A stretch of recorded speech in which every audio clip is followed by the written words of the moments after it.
Hello दोस्तों, नमस्कार, प्रणाम। मैं आरती सिंह अपने यूट्यूब चैनल पे आप सभी का स्वागत करती हूँ। मैं बहुत ही प्यारा एक भजन भोले जी का लेकर के आई हूँ। इस भजन को आप लोग पूरा ज़रूर सुनिएगा और अपना प्यार और आशीर्वाद भी दीजिएगा। अच्छा लगे तो मेरे चैनल को लाइक, शेयर, सब्सक्राइब और एक प्यारा सा कमेंट भी कर दीजिएगा। सुनिएगा।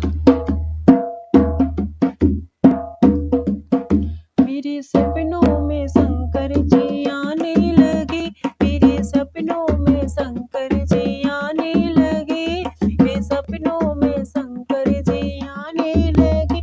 मैंने पूछा तुम्हारी जटा में क्या है, मैंने पूछा तुम्हारी जटा में क्या है, वो तो गंगा के धार